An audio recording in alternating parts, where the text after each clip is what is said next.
All right, so it's my pleasure to introduce the second speaker, Pavel Etingof from MIT. He will give a talk about, he will give 5 talks, 5 lectures about Hitchin systems and their quantization. Okay, Pavel.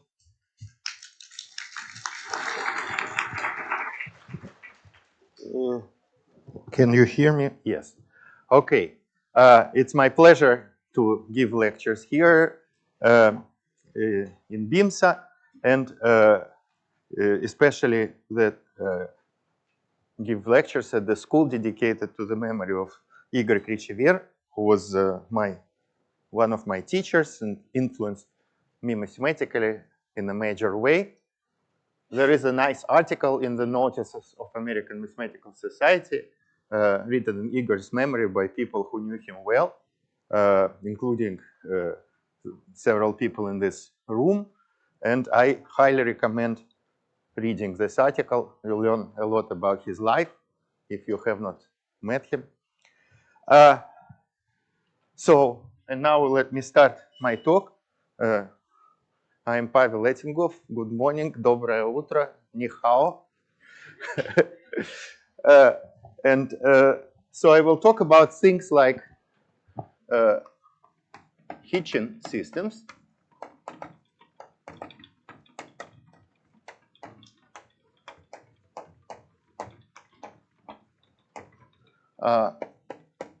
classical and quantum,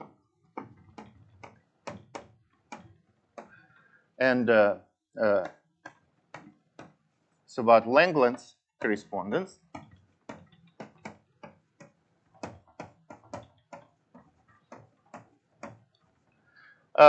And all of these things correspond to doing analysis,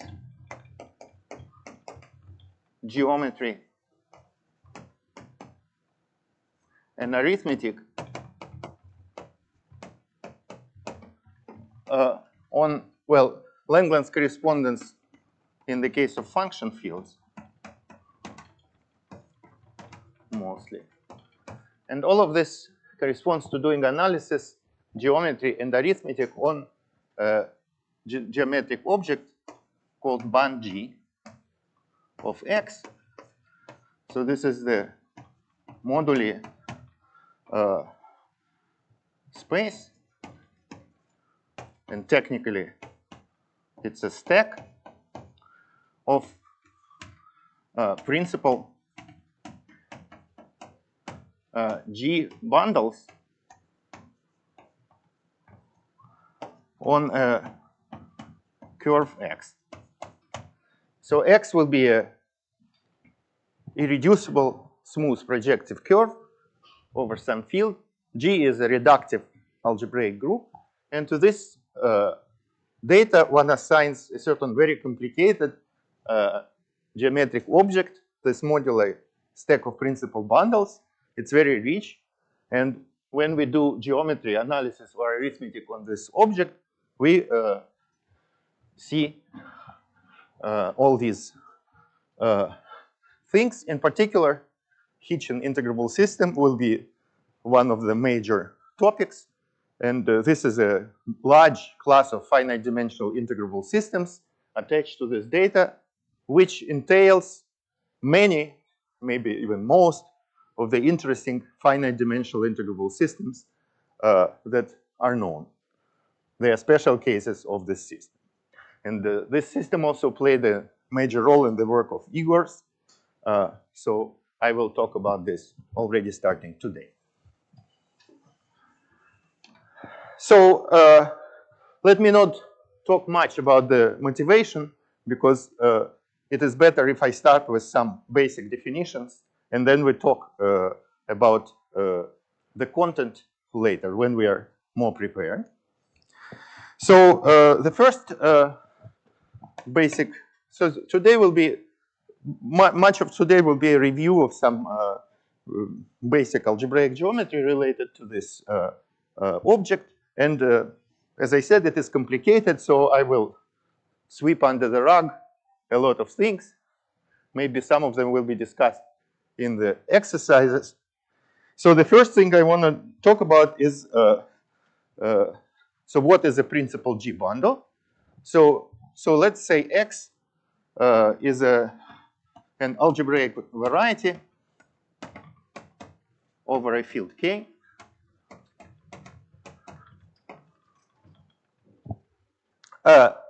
A lot of the time it will be a curve, which means one-dimensional and smooth, and also projective, irreducible. For the field K, you can keep in mind complex numbers, but actually it will be also important to consider non-algebraically closed fields such as finite fields or p-adic fields. And G is going to be a reductive algebraic group. And I'm going to assume that it is connected and also split. So in this case, it's defined over any field you want, basically over the integers. It's attached to a root datum. And basic examples to keep in mind is a general linear group GLN, or special linear group SLN, or projective general linear group PGLN, which is quotient of GLN by the scalars. There are also classical groups such as symplectic groups, orthogonal groups, and in particular important case, n equals 1, GL1 is just the multiplicative group, and you can also consider tori, which are products of several copies of the multiplicative group. So first,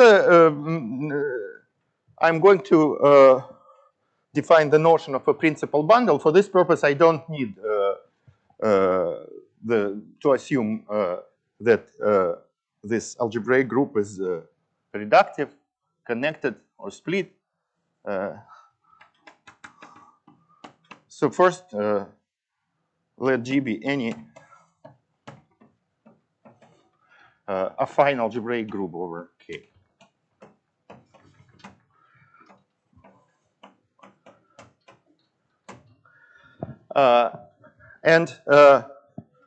So what is a principal G bundle on X?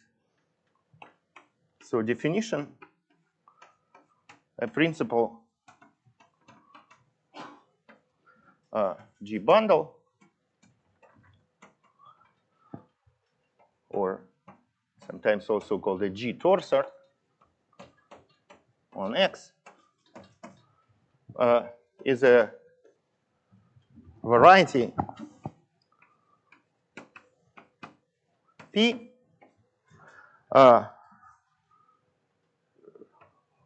with a map to X. So people say variety over X. Algebraic geometry call it variety over X, which means variety equipped with a map to X, with a right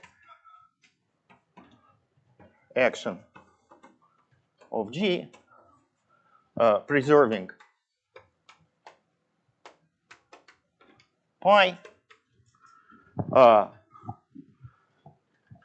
which is locally, and locally technically mean étale locally,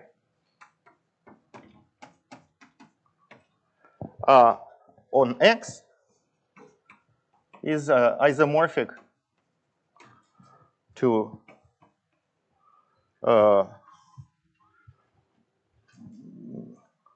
action of G on the trivial bundle G cross X to X by right multiplication.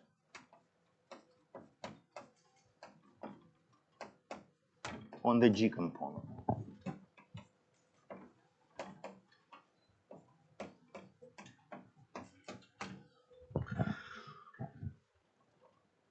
So what does it mean?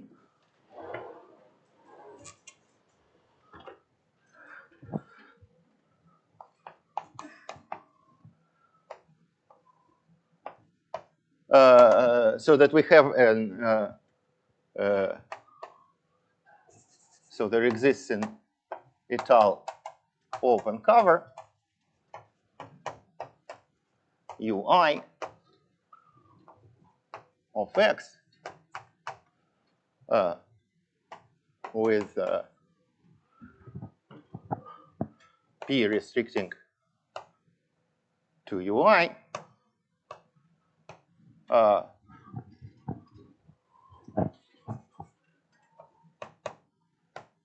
isomorphic to G cross UI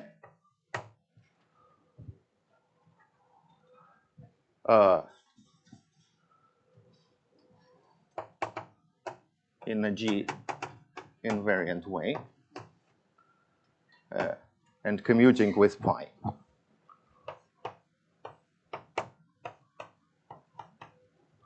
And this is just the second projection. What? Yeah, globally trivial means that there is just, you can use just one chart UI, which is X. So that's a special case. And now, well, there is this word étal here, which is not going to be very important, but I still should say what it means. So open charts, of course, in geometry are just open subsets of X, but étal chart is a little bit more general. So what is an étal chart?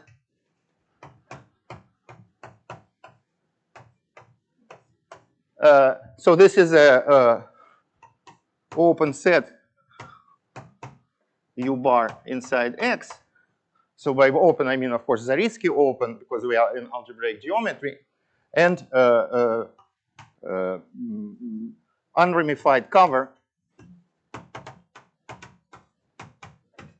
algebraic unramified cover from U to U bar.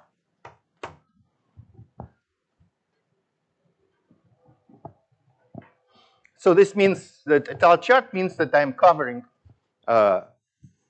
some open subset of X, rather than just taking the subset itself. So it's slightly more general. But you can do the same, everything with such étal charts. For example, you can take the intersection, which by definition is the fiber product. So I'm going not to talk about this too much, because actually it's not going to be very important. And in particular, this P UI is by definition just the product of P with UI over X, which means it's pairs of points that map to the same point of X. So in other words, UI are not really open subsets of X, but they're slightly more general. They're finite unramified covers of open subsets of X. So what this means is that, but again, for me, it's not going to be very important that I have to take these covers. And that's why when I talk about these things, you can think of UI just naively as open subsets of X in the risky topology. So a principal bundle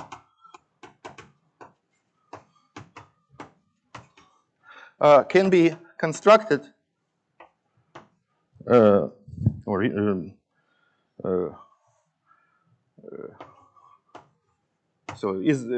be realized by so-called clutching functions.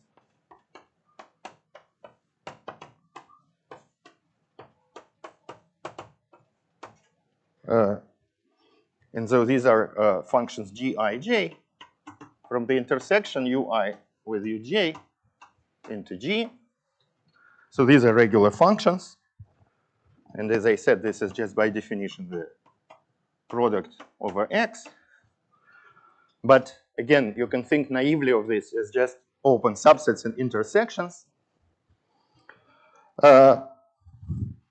And of course, when the intersection is non-empty,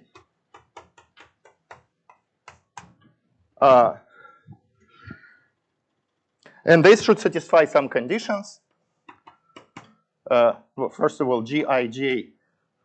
So this is a clutching function, which is a transition map from uj to ui. So Gij composed with Gji is the identity. And also Gij composed with Gjk composed with Gki is the identity.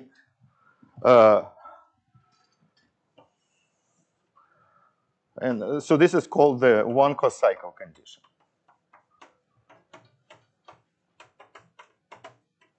So it's a condition for check one cocycles. And this should be satisfied on the triple intersection, ui, uj, uk, whenever it is non-empty.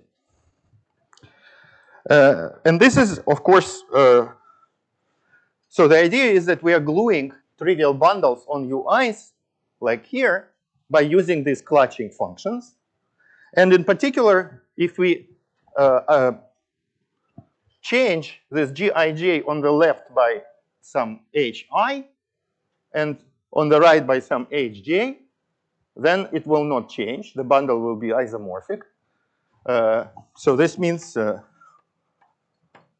modulo the following transformations. So maybe I should say principal G bundles are classified by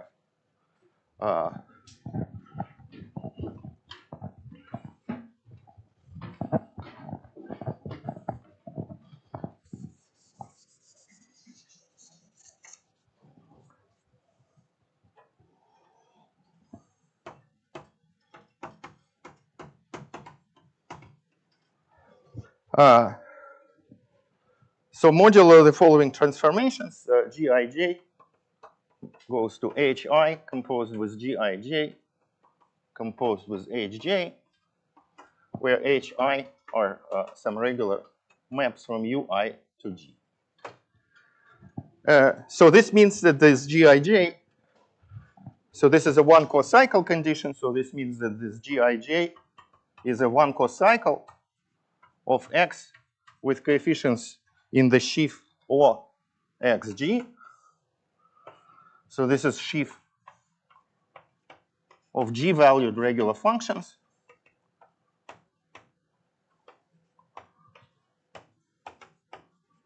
On x, well, sheaf of g-valued regular functions. And this means that cohomologous cocycles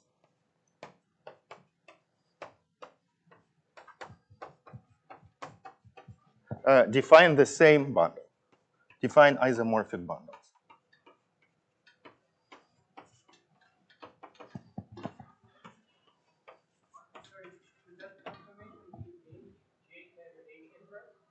Oh, yes, thank you very much. Yes, J inverse.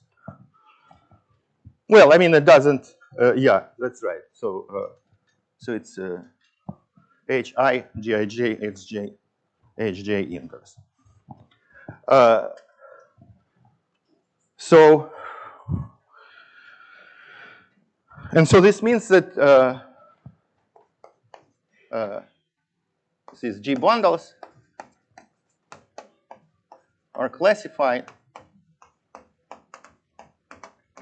by the set of equivalence classes, which by definition is the sheaf cohomology H1 of X with coefficients in this sheaf OXG. And this is étale cohomology because we are using étale covers. So there are some standard notions. So what is an associated bundle? So if you have a group homomorphism phi from G to H, then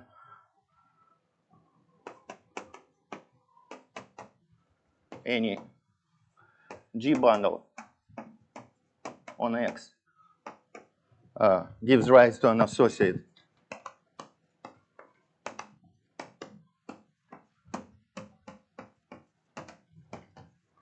H bundle, because we can consider these transition functions which lie in G as being in H by applying this phi to them. And in particular,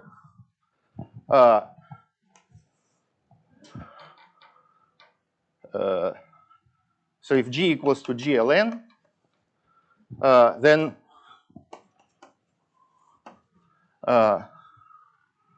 so actually, so then a principal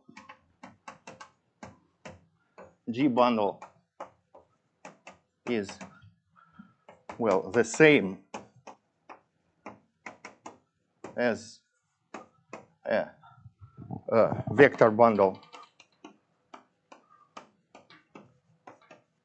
of rank n.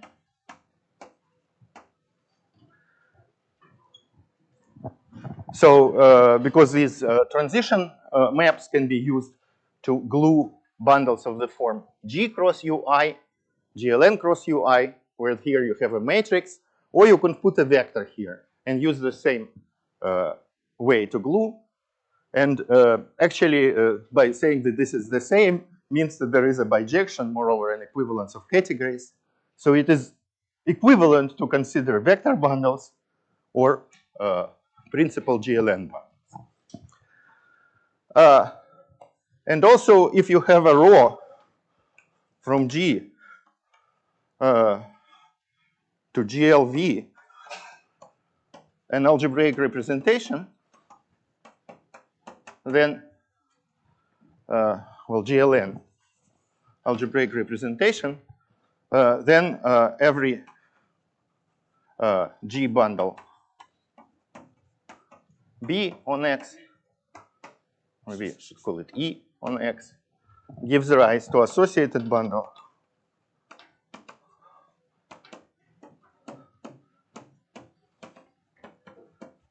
associated vector bundle E sub rho of rank n. Sorry, rank small n. So these are some trivial generality. And of course, this definition is completely parallel to the one that is used in differential geometry. So analogous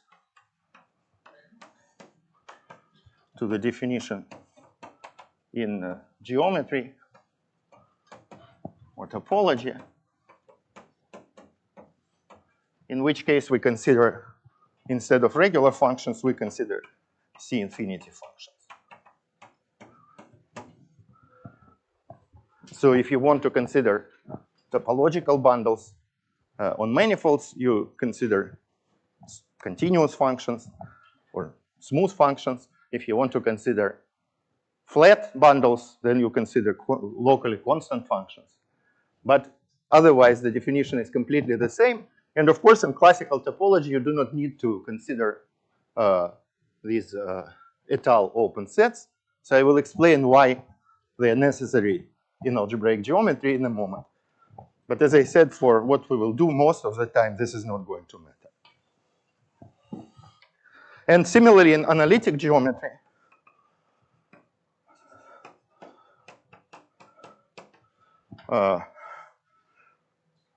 complex geometry, so we have the same story with holomorphic functions.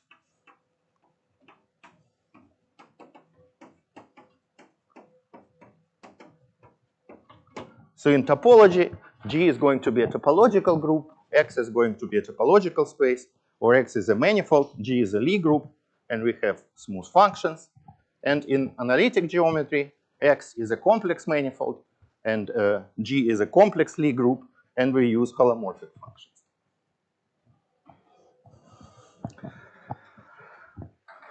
In all these settings, we use just ordinary open subsets. And so then we have we can obtain a principal bundle by gluing. So if we are given such a cocycle, we can obtain this principal bundle by gluing. So let me, in algebraic geometry with étale covers, this is a little, so if you have a usual open cover, you literally glue, if you have a point in chart ui and point in chart uj, which correspond to the same point on x, then you just glue fibers at those points by using the corresponding map gij. If you have étale covers, it is slightly more complicated. You use something that is called faithfully flat descent, which is a similar procedure with coverings of open sets.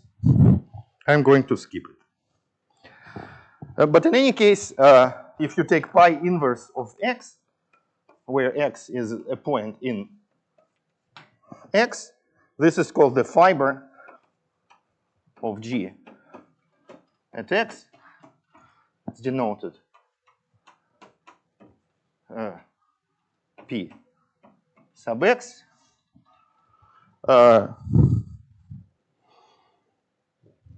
And this is a principal homogeneous space for G.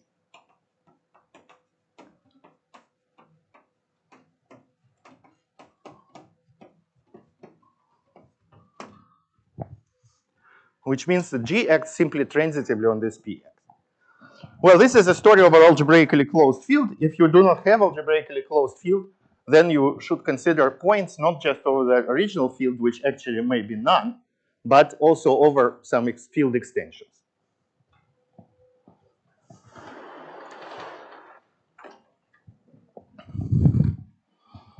And also, I should mention here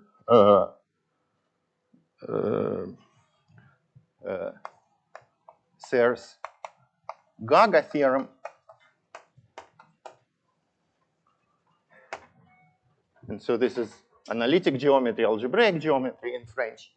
And the theorem says that that actually it doesn't matter. So if x is a complex, if x is a complex projective variety,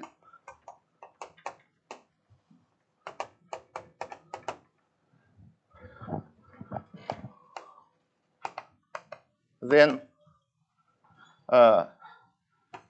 analytic G bundles on X is the same thing as algebraic G bundles on X. Well, again, the same thing means that here you have an equivalence of categories, so everything is the same. There is a one-to-one correspondence between all the structures, and correspondence is in this direction obtained by analytification, which means that you every algebraic variety over complex numbers smooth. So let's say smooth can be viewed as a complex manifold, and any G bundle can be obtained. So for any algebraic G bundle, you can view it as an analytic G bundle. And so this is an equivalence. This is a kind of far-reaching generalization of the fact from complex analysis that a meromorphic function on, let's say, projective line, for example, is rational. Now, I should mention that why do we have to consider étale in general? Because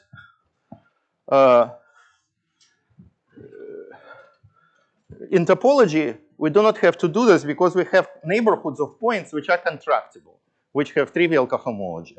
And that's why we can use these neighborhoods to test and to compute global cohomology. In Zariski topology, let's say on curves or on line, Zariski open sets are just complements of finite sets. So you have the complex line, and you remove finitely many points. This, of course, does not, there is no way to make such sets contractible. And because of this, you have some difficulties.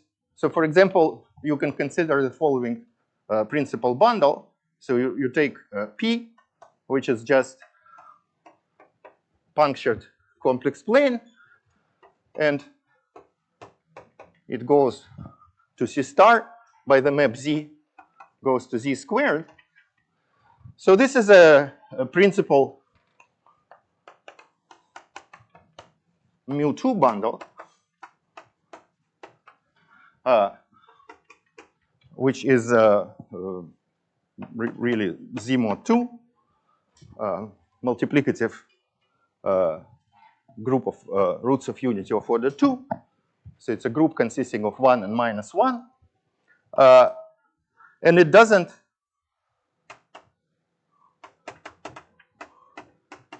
trivialize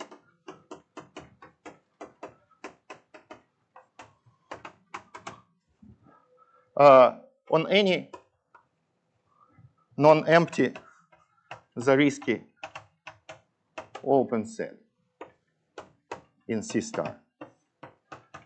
Well, because what happens, what is this bundle? It's a bundle such that if you go around the circle, so you have this punctured complex plane, and if you go around the circle, so you have a monodromy, which is multiplication by minus 1. If you remove finitely many points, that's not going to go away. So in order to think about bundles this way, we need for every bundle to have an atlas of charts on which, on each chart, the bundle becomes trivial. And so this doesn't happen here. And that's why we need to take finite coverings to trivialize this monodromy. Well, if G is connected, this example is not a problem anymore because it happened because the group was disconnected. But actually, this may still happen.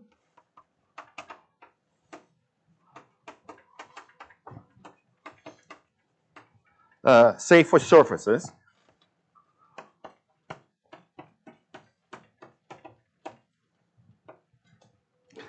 But this is much more subtle. So there is an example which you can find online, but I'm not going to talk about it. But there is a theorem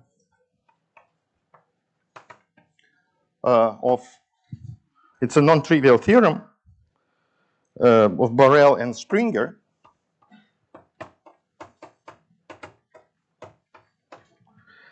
And says that so it can fail when G is connected reductive for surfaces. This is the case that we're interested in, connected reductive. But Borel and Springer showed that if X is a curve,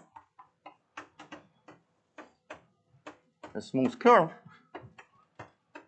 then any principal G bundle on X is Zariski locally trivial.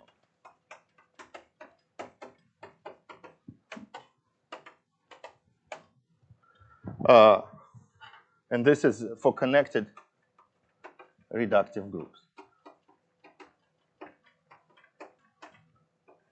I should say that for some connected reductive groups, such as GLN and SLN, this is always true. So it is not for GLN, for example, there is this theorem which is called Hilbert theorem 90, which says that this is true for any X.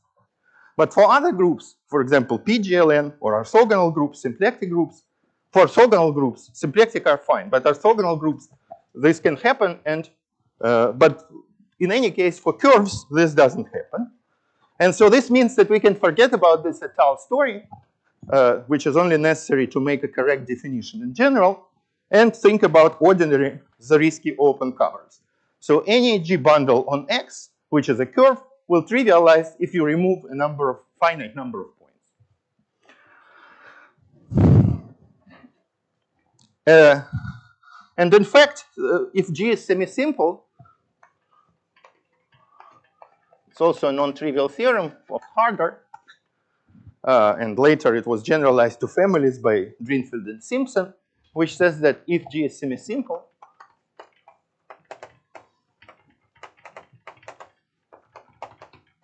then a G bundle on X, smooth projective curve. So on any G bundle on any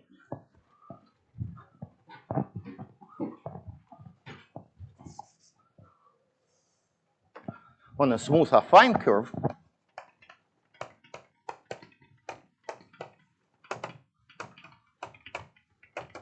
is trivial. So this means that it is trivialized if you remove just one point.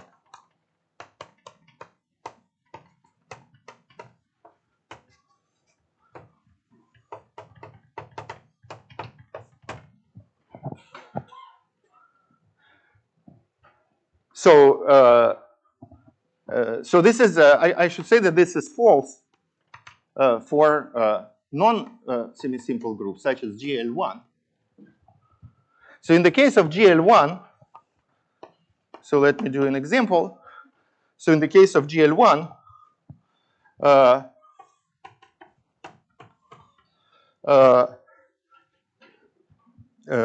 the set of isomorphism classes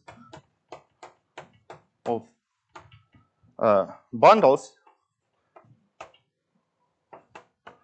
on X, which is the same as line bundles in this case.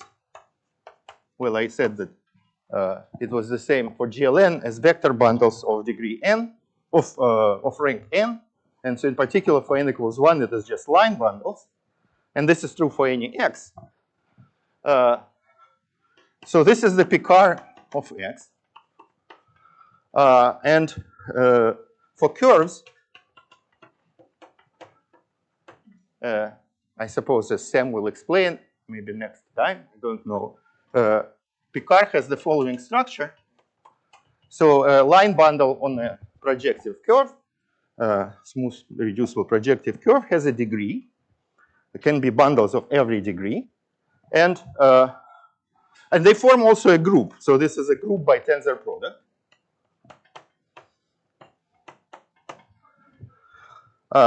Tensor product at the level of these transition functions is just multiplication of them. And so this group is included in an exact sequence. So there is a degree map to the integers. And the kernel is peak 0, which is degree 0 bundles. And this is exactly the Jacobian of X. It's another definition of Jacobian that will be probably tomorrow in Sam's talk, right? So this Jacobian is a complex torus of dimension G, where G is the genus of X.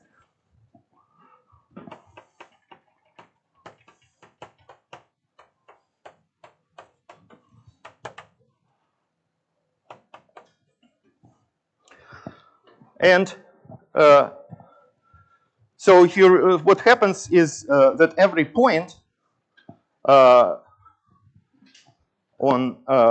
so if you remove a point, so if you compute Picard of X without a point,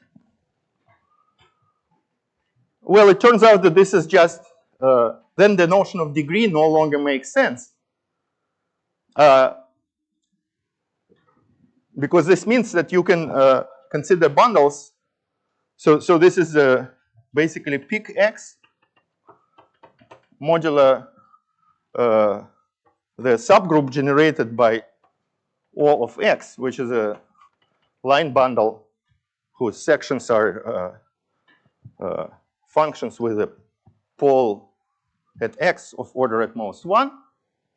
And so this is just, this sequence is split. There is a splitting. It's not canonical, but it exists. So this is just a product of these two groups. And this is a quotient by the z, so this is just Jacobian of x. And so, so this means that if your genus of x is bigger than 0, this means that bundles are not trivialized. So cannot be trivialized in general by removing a point. So every bundle can be trivialized by removing some finitely many points, but you do not know which ones in advance. If I give you any sequence, any finite collection of points, and you remove them, there exists a bundle which does not get trivialized when you remove those points.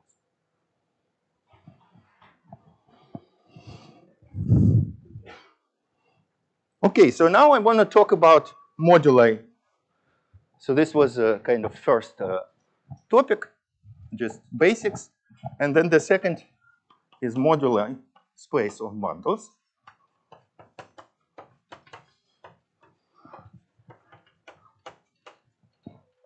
On smooth projective curves.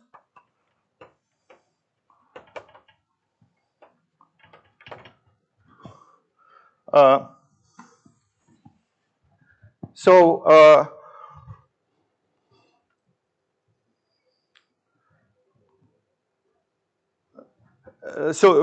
we have so for every x and g, and for me x is going to be a smooth projective irreducible curve, and g is going to be a connected reductive group.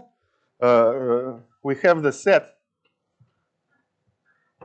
ban g of x of k, and this is the isomorphism classes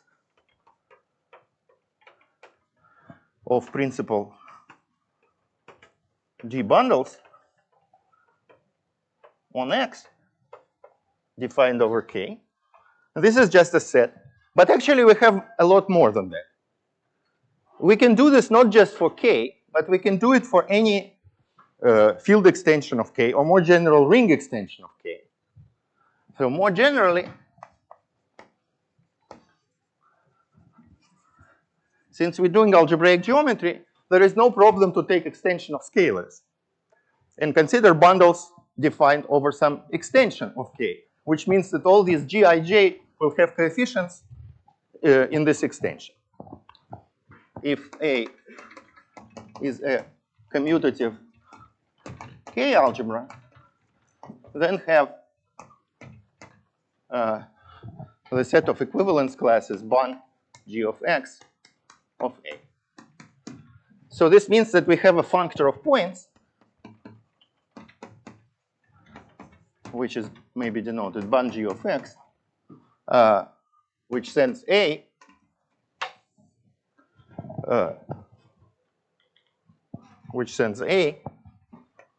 to this set ban G of X of A. So this is the kind of functor that we consider in algebraic geometry when we define schemes or affine schemes. And so it's actually even more generally, you can consider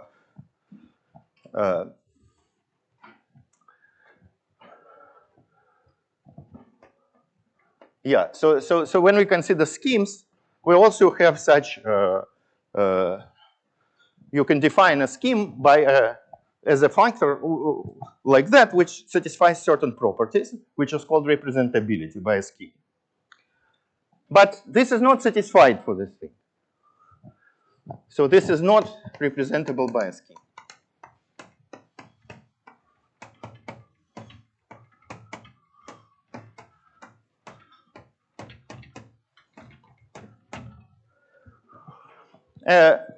And the reason is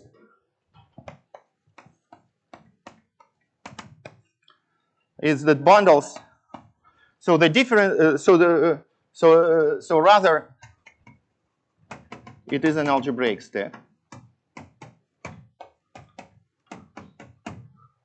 I'm not going to get into the details. So to set up the theory of algebraic stacks would take a separate course, which I'm not qualified to teach. So, basically the reason is that bundles can have automorphisms.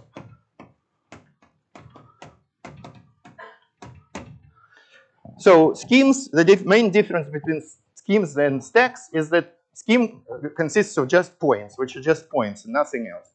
But stack, every point has a group of automorphisms. So it's a category, actually, where every point has a group of automorphism. And remembering this group is important. In particular, it affects what kind of functor you get.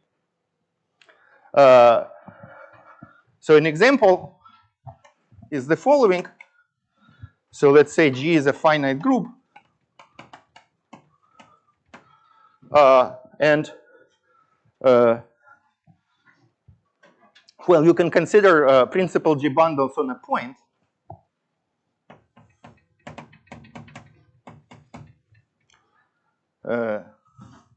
So you, not principal G bundles on a point, but you can consider a point, let me call it star. So you have this stack star modulo G, which is denoted by BG. And so this is called the classifying stack. And it's defined, so if you want to take points, so functor of points like mappings from some affine scheme, let's say spec A into star mod G, would be just the category of principal G bundles on X, on S. By the way, I defined bundles on varieties just for you to feel more comfortable, but actually the better generality is to talk about bundles on schemes. The difference there would be no difference whatsoever. Just replace the word variety by the more general word scheme. So that's a kind of thing. So this is a stack where there is just one point, but this point has an homomorphism group G. And so if you take a particular point in this bund G of X, which corresponds to a particular bundle, that point is not an ordinary point, but it is an object like this. And so in fact,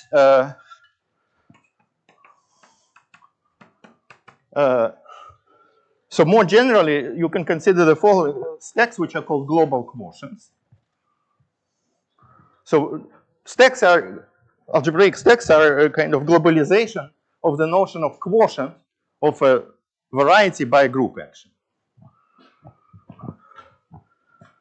So if Y is a variety and G is algebraic group, maybe let me call it H to distinguish it from G that I considered before, acting on Y, then to this you can attach the stack Y mod H, and the action is going to be a right action. As in the definition of principal bundles.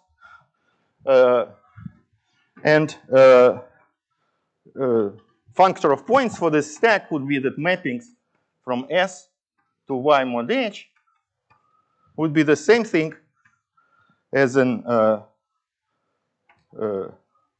principal H bundle P to Y with a morphism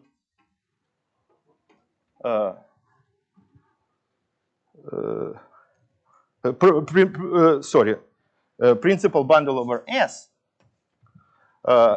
with the following map. So S maps to y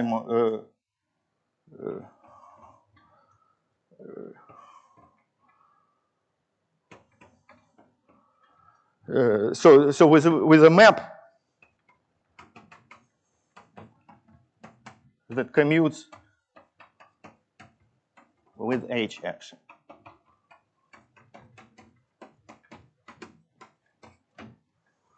So a map from S to Y over X, H by definition is a principal H bundle P over S together with a mapping from this total space P into Y, which commutes with the H action.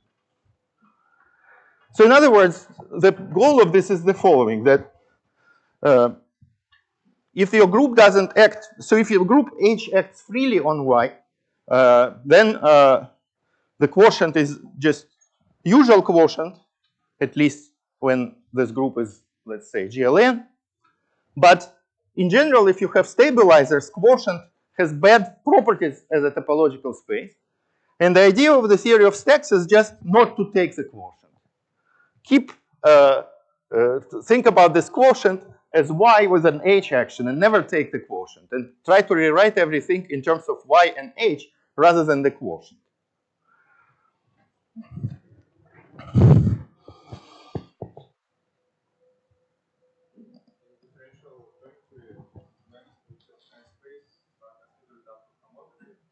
That's correct, yes.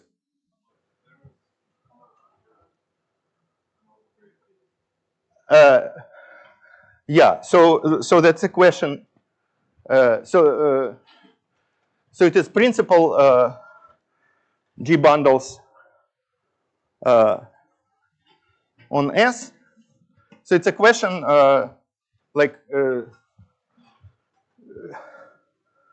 yeah, it depends. You can also do the same thing in topology. Well, in that case, what you normally do, so in that case, you can, because you consider things up to homotopy, what people do is instead of talking about stack, they can realize the stack by a topological space. And so for this purpose, you replace, so you have the path space. So every group G acts on some contractible space. And then instead of star, you put this contractible space. And then you actually get your space. But often it will turn out to be infinite dimensional, like even if you take a group Z mod 2, for example. But this is a different point of view where you do not define this space, but just work with this stack. Okay, so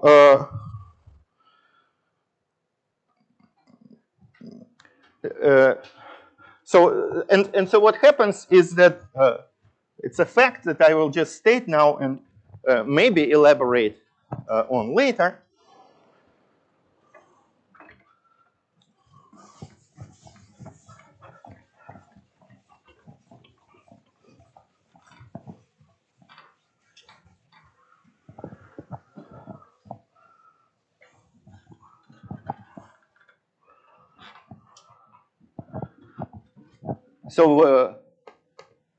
So this bond G of X can be defined.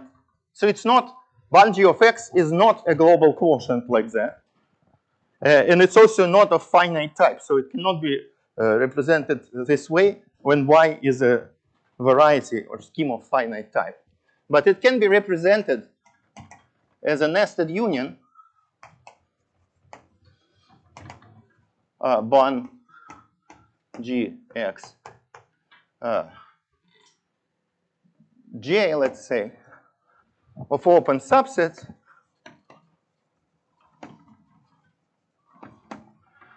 which are of the form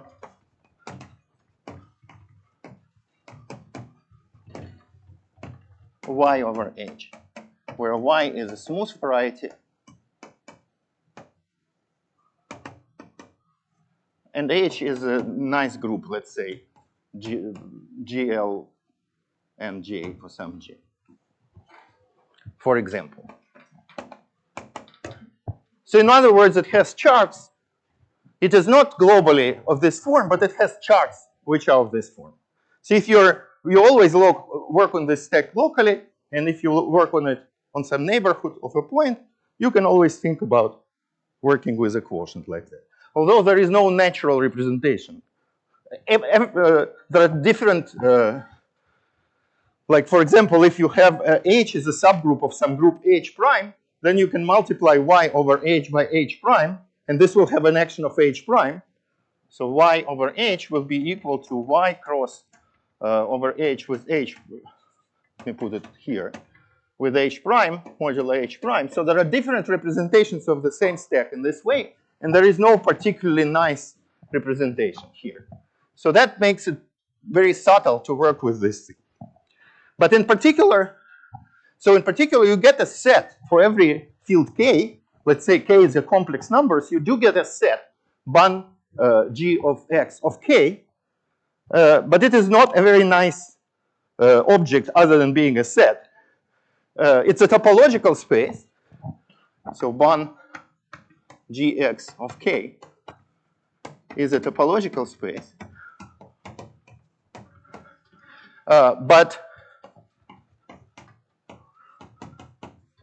Well, because when you have a quotient, for example, of X by H, you do get of Y by H, you have a topological space, but with very non-separated topology.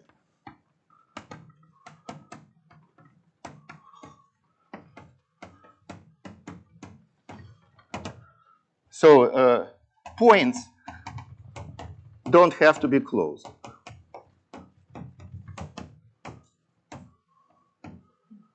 So closure of a point may contain other points. And in fact, in most cases, there will be, like for projective line, in some cases, like for example, when X is P1, you will see that there is just one point, the trivial bundle, whose closure is everything.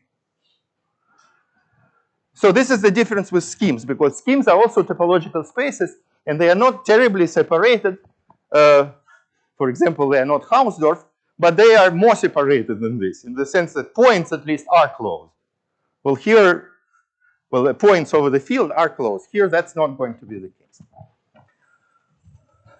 You will see this more concretely in examples. Okay, so yes. Bun G of X of A. Well, it is the same thing. It is bundles on X, G bundles on X defined over A, which means that you have some open cover and you have some GIJs, but these GIJs are defined over A. So, okay, this is a map of, let's say, on a curve, these all are affine. Map of affine variety is just a map of rings of functions. But instead of map of algebras over K, you consider map of algebras over A. So it tensor up everything with A over K. Huh? Yes.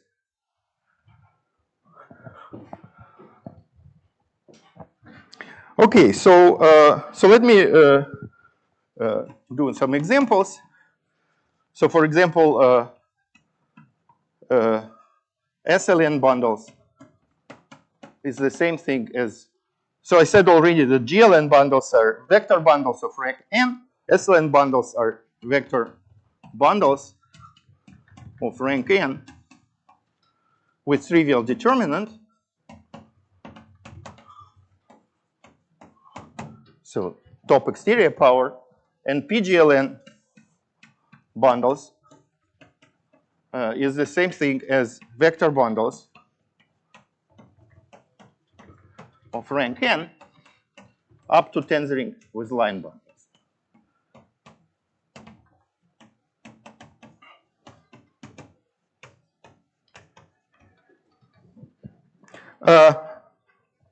All right, so let me now do something concrete. So first of all, for GL1 bundles,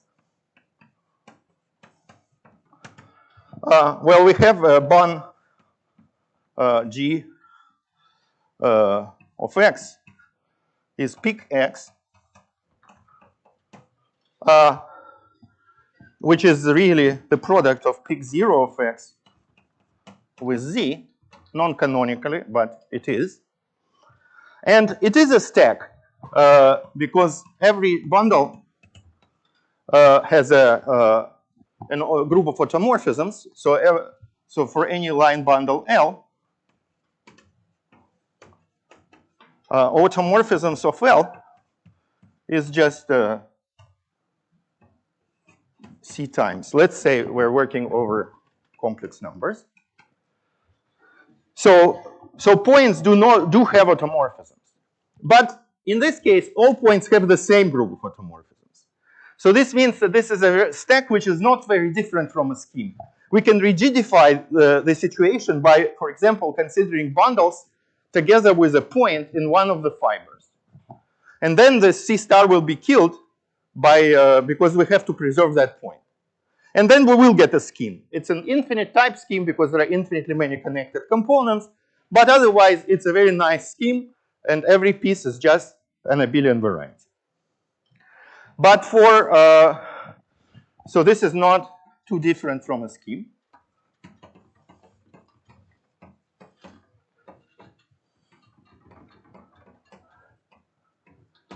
But of course, if you consider GL2 bundles,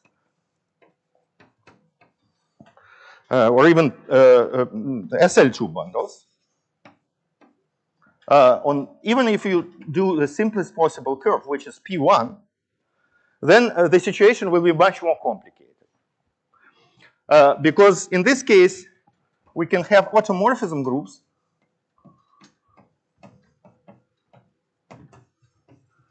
of any dimension.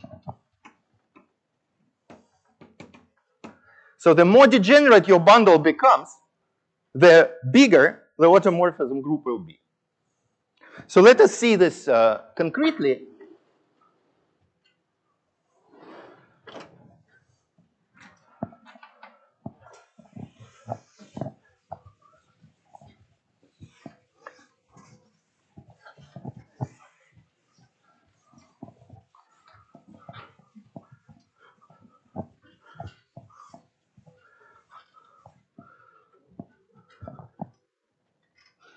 So let's consider, so it should be a bundle with trivial determinants. So first of all, what are GL1 bundles? So what are line bundles on P1, which is Picard group of P1.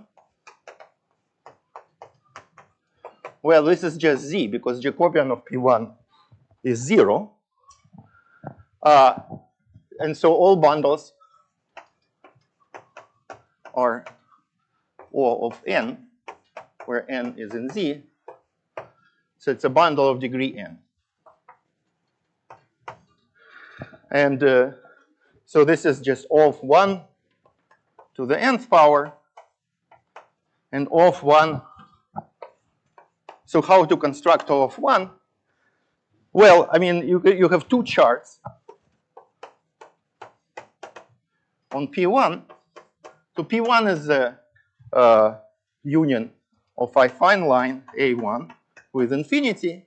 And so there are two charts, U0, which is just A1, and also U infinity, which is P1 minus 0. And so there is a, so we just need to one transition, and then every vector bundle on A1 is trivial. Well, this follows from the fact that vector bundles are the same thing as finite projective modules.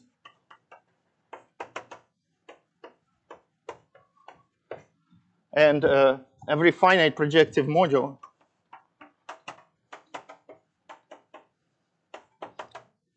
over the polynomial ring in one variable is free.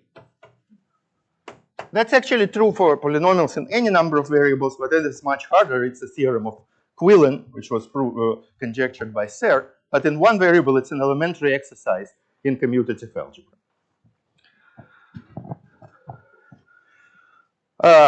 And so this means that we can use these two charts. So we have these two charts on our, so if you have complex numbers, you have Riemann sphere. And there is two charts. One is sphere without the north pole, the other sphere without the south pole. So the intersection is A1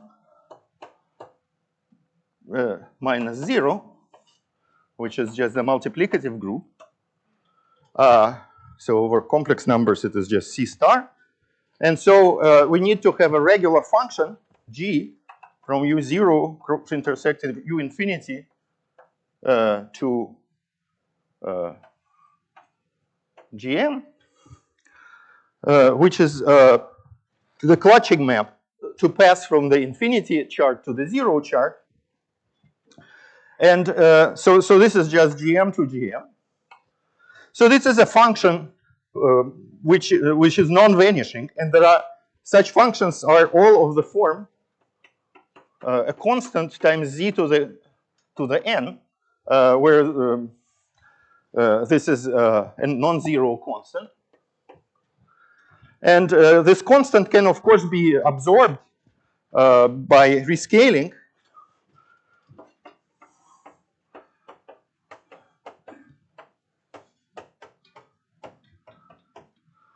By rescaling, for example, on U0 or U infinity. So we got g of z equals to z to the n. And this gives the bundle O of n. So this is the realization of O of n. And so in particular sections,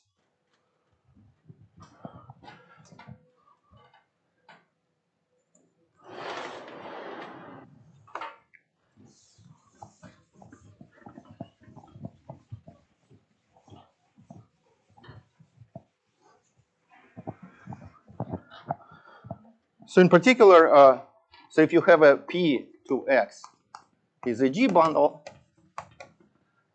then sections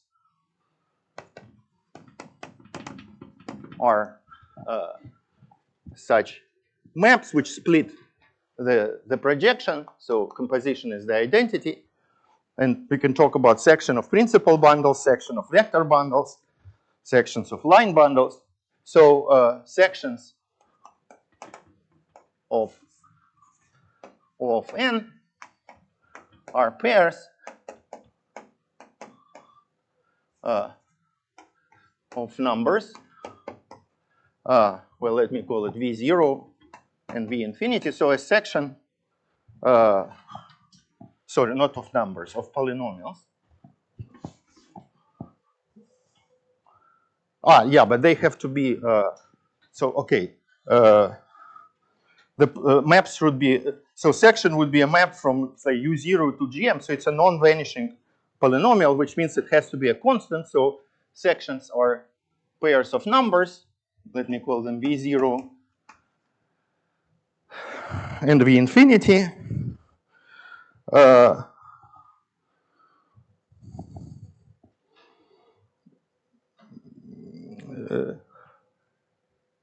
Sorry, no.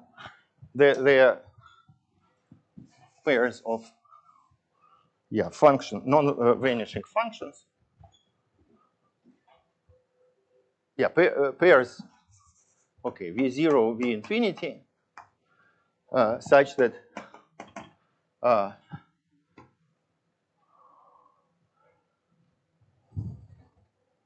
or maybe I should call them F0 and F infinity, such that F0 equals to Z times F infinity. So what, okay, so they are sections. So yeah, sections are a line bundle. So this means they don't have non-vanishing condition, line bundle sections. And so this is polynomials.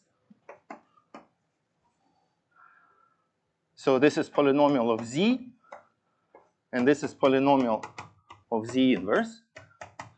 And they should satisfy this condition. So, Z power n, yes, thank you very much.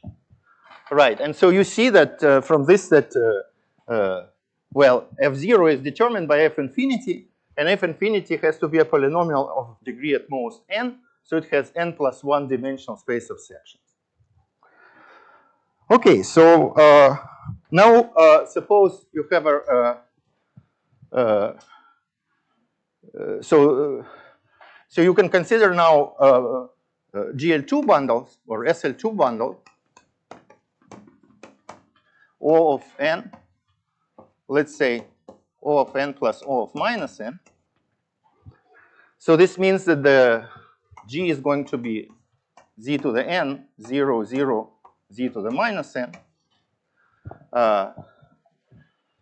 And so, so what are automorphisms of E? Well, they are the set of matrices A11, A12, A21, A22.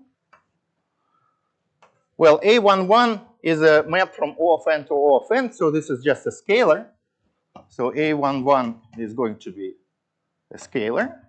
A22 is also a scalar. So if we are over complex numbers. Now, A21 is a map from O of n plus O of minus n. So let's assume that n is bigger than 0. Then home from O of n to O of minus n is, so from this I derived the dimension of sections of O of n is equal to n plus 1 if n is at least 0, and 0 if n is less than 0. So this follows from this description here. Because if n is negative, there is no such pairs. And if n is positive or 0, there are n plus 1 dimensional space. And so this is the same. I can tensor this with O of minus n, and I get form from O to O of minus 2n, which is the same as sections of O of minus 2n. And so we see that this is just 0 if n is positive. And so, so that means that the A21 is going to be 0. And in a similar way, A12 is going to be a section of O of plus 2n. And this is a 2n plus 1 dimensional space. So this means that the group of automorphism of E consists of things like C1, C2, 0, and some alpha. And this is in the 2n plus 1 dimensional group.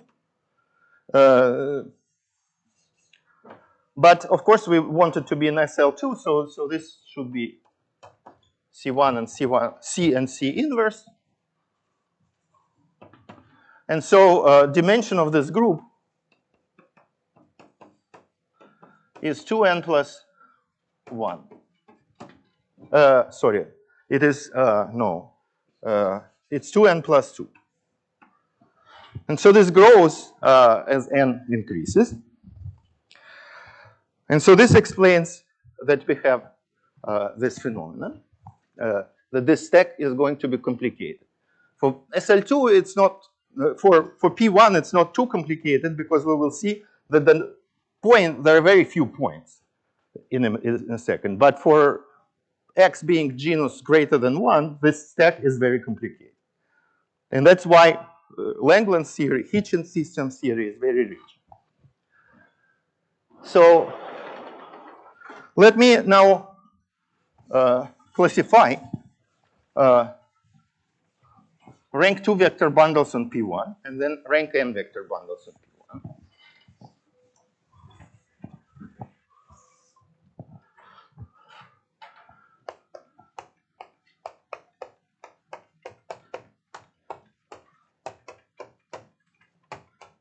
Again, you can think about complex numbers and think in terms of geometry of holomorphic bundles if you're more comfortable with analytic techniques. So the theorem we're going to prove that every principal, every rank 2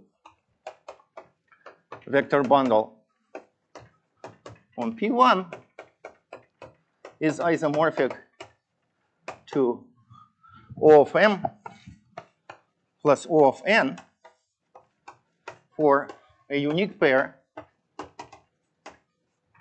M less or equal to N. Well, the uniqueness is clear.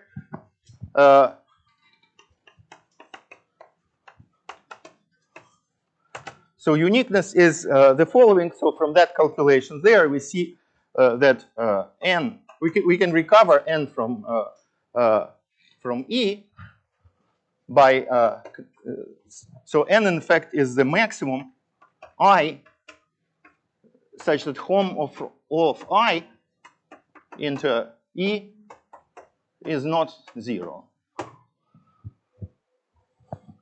Because if you map O of I into the sum, if I is bigger than both M and N, there will be no maps.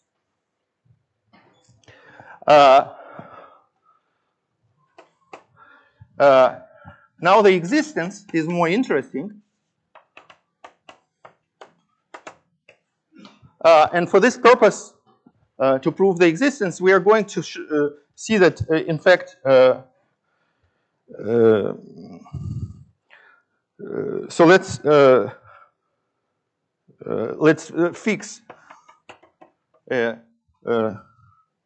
rank 2 vector bundle E on P1. Then it has a meromorphic section. Well, because it trivializes on some open set, for example, on U infinity or U0, and that has a section.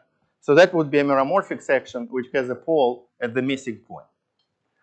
And so this means that we have a map, non-zero map from O of M into E for some M.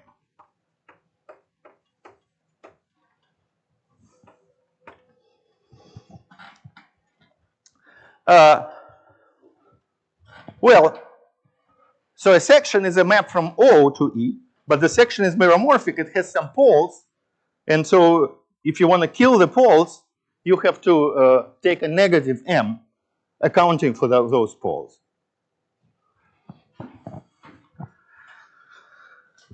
And so we can also assume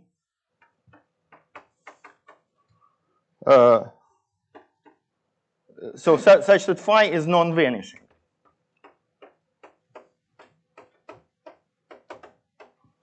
So it could happen if you have a map of bundles that the whole fiber at some point goes to 0. I don't want that to happen, but I can avoid that, because if that happens, then I can raise M by allowing multiplying by the corresponding point to make sure that that doesn't happen. And so this means that this is in fact an inclusion of vector bundles. So we have a short exact sequence O of M, E, O of N, 0. Well, we are not. So if M is bigger than N minus 1 or equal, then so such bundles are classified by X1, right?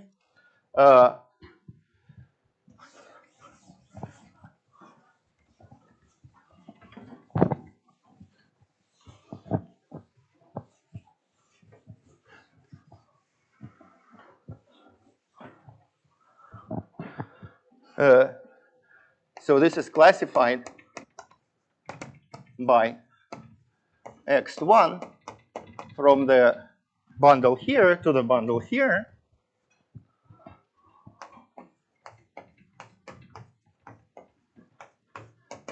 so this is the first cohomology with coefficients in the product of inverse of this with this.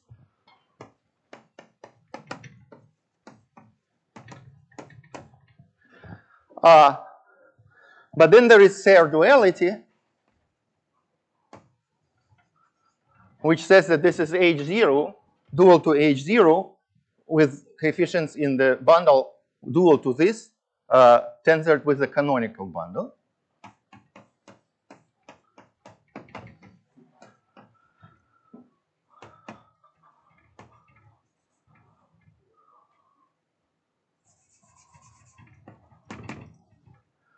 Tensored with canonical bundle. But canonical bundle for P1 is O of -2. So this is going to be O of n minus m minus 2. And so if you have if m is bigger or equal than n minus 1, then this is negative.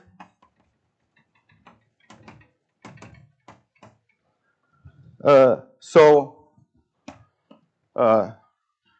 x1 is 0, and we have a direct sum.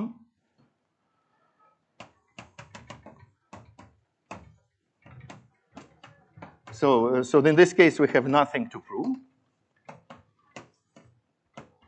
And so we can assume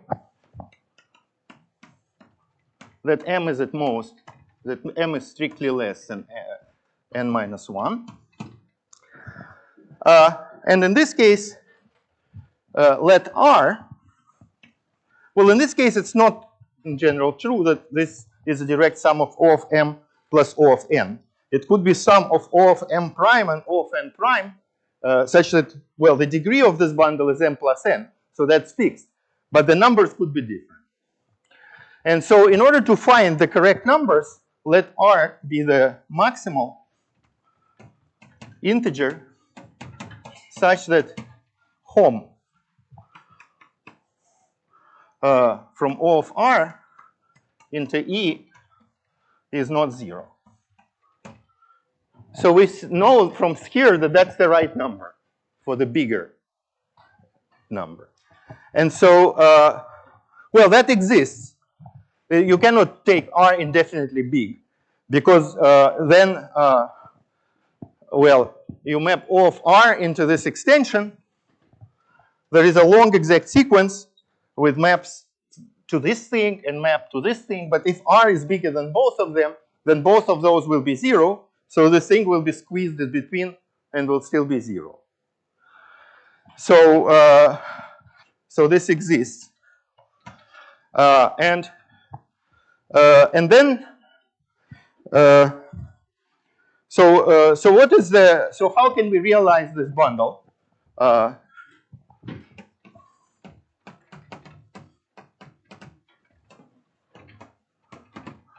Well, we have the clutching map, and here we have the subbundle. So this is z to the m, here is a z to the n, and here is a certain function f of z, which is a Laurent polynomial.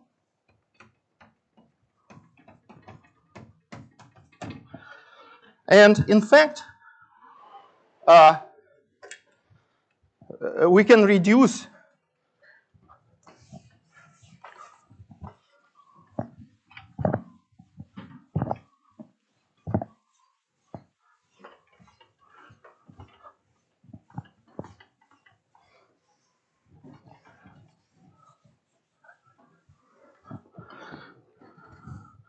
so this is a Laurent polynomial.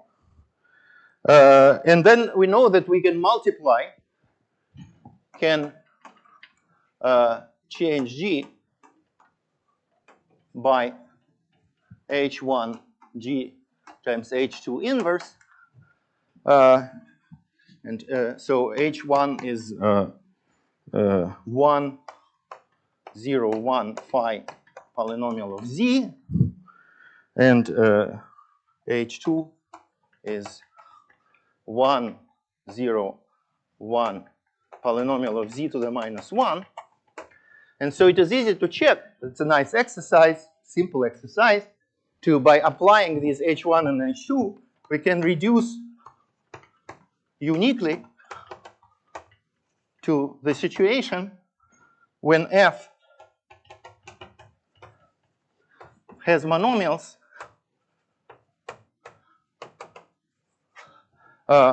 z to the s, where s is strictly between m and n. So note that when m is bigger or equal than n minus 1, there is no such s, and so this means that this will be 0, which is exactly what we already see. And so now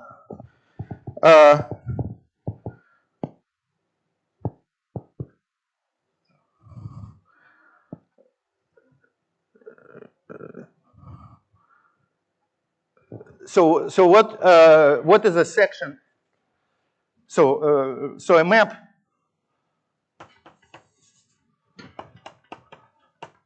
O of R into E is a section of O of minus R times E. So with the transition map,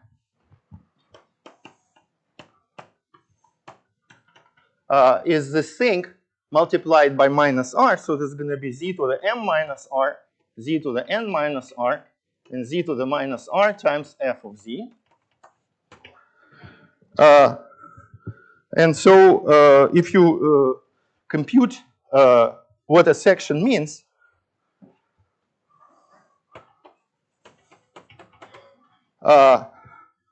pair,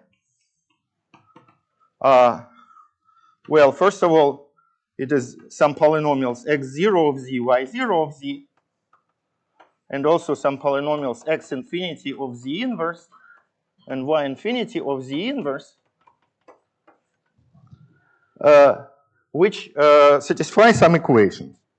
And the equations are the following: z to the r, okay, so y0 of z equals to z to the n minus r times y infinity of z inverse, and x0 of z is z to the m minus r x infinity of z inverse plus z to the minus r f of z times y infinity of z inverse. And so for this to be possible, for having a non-zero such thing,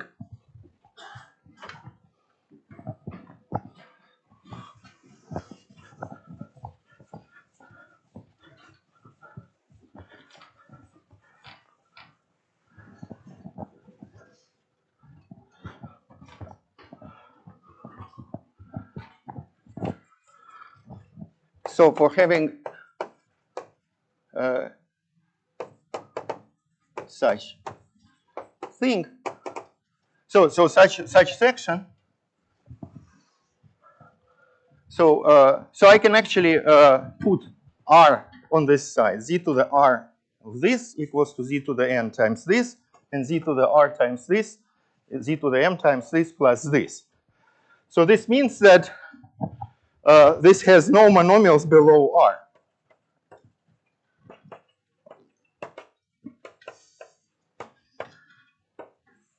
So that's actually this y0 and x0 can be forgotten about. I just need to find y infinity and x infinity in such a way that these expressions have no monomials below R. And so what does it mean? For this expression to have no monomials below R, this means that the degree of y infinity is at most n minus R. And then we can allow arbitrary polynomial with that property And this can be used to cancel certain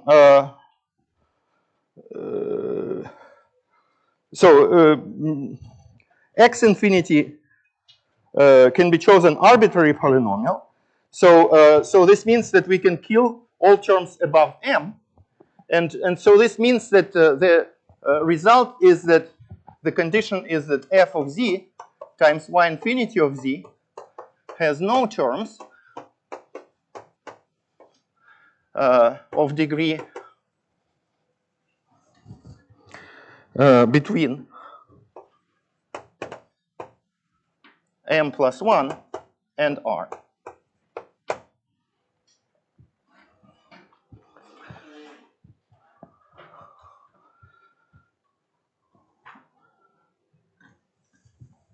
Because all the terms below degree m can be removed by means of this, by choosing some x infinity. All right, so this is how many equations and how many unknowns. So we've got n minus r plus 1 unknowns, which are the coefficients of this polynomial here. And r minus m equations, linear equations, homogeneous linear equations. So solutions exist if the number of equations, non-zero solutions exist if the number of equations is bigger than the number of unknowns, which means that r minus m is bigger. What?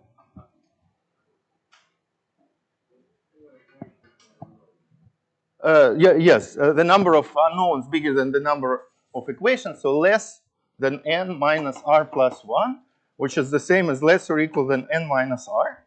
So this is equivalent to saying that r is less or equal than m plus n over 2. Right?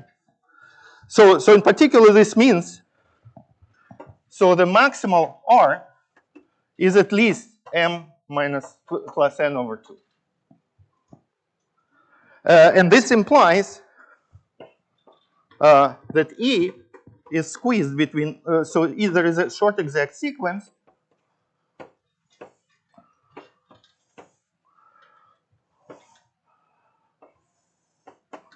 where this is m plus n minus r maximal, and this is less than or equal than m plus n over 2.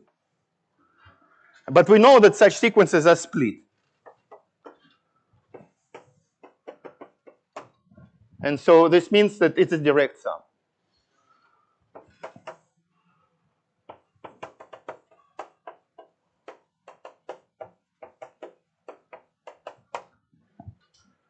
And the last thing I'm going to say is that we can, so this proves our theorem, and this actually easily implies the same theorem for n, rank n bundles.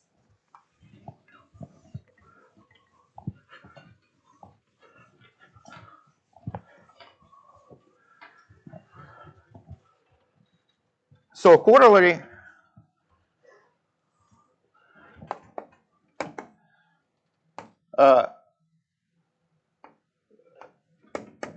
rank n, so it's a Grothendieck's theorem. Rank n vector bundles on P1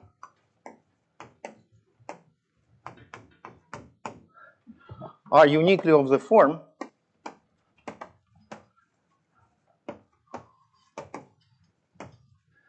O of M1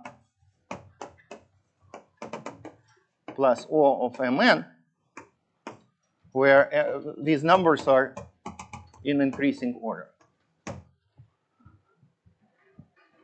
And proof is by induction.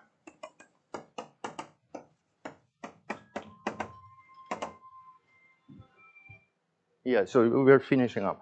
So we just need to do an induction step. So suppose we have this sequence.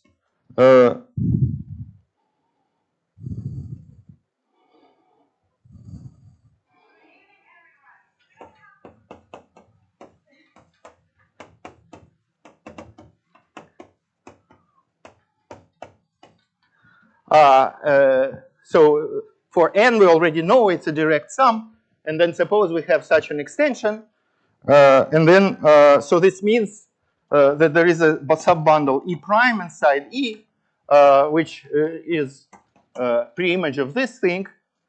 So E prime J, preimage of the J's thing, which is O of Mj, O of M0.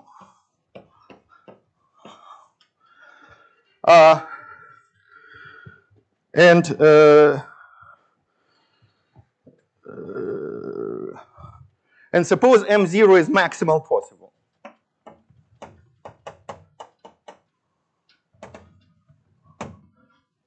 Inside E. So we have this thing here. And in particular, M0 is maximal possible here. So this means that M0 is bigger or equal than M0 plus, well, it's not maximal possible, but it's, okay. Yeah, so it's at least M0 plus Mj over 2. So M0 is at least Mj. And this implies that this extension splits.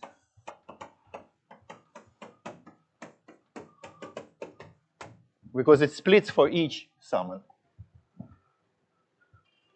Okay, so what we see is that, so for example, if you take bond G of SL2, so it has points P0, P1, P2, and so on. So this is O of 0 squared. This is O of 1 plus O of minus 1, O of 2 plus O of minus 2, and so on. And then you see that they get more and more degenerate. So closed sets, so closures of Pi is the union of Pi, Pi plus 1, and so on. And open sets are unions P0, P1, Pj. And so this shows that the points aren't closed, and the closure, for example, of P0 contains everything.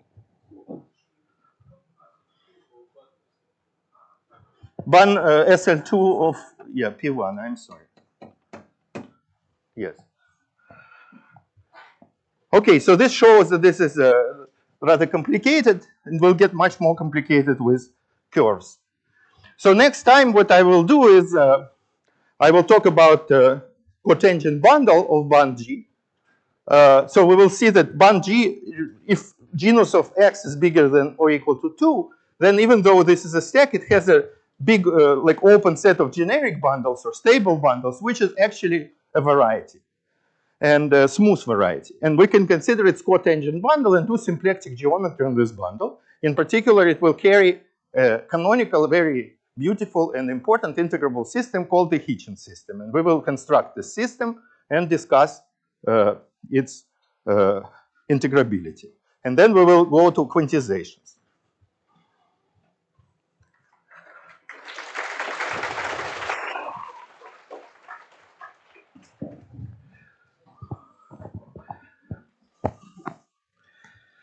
Since we are a little bit over time, maybe all questions and discussions will be during the session. Okay, thank you. Well. Yeah.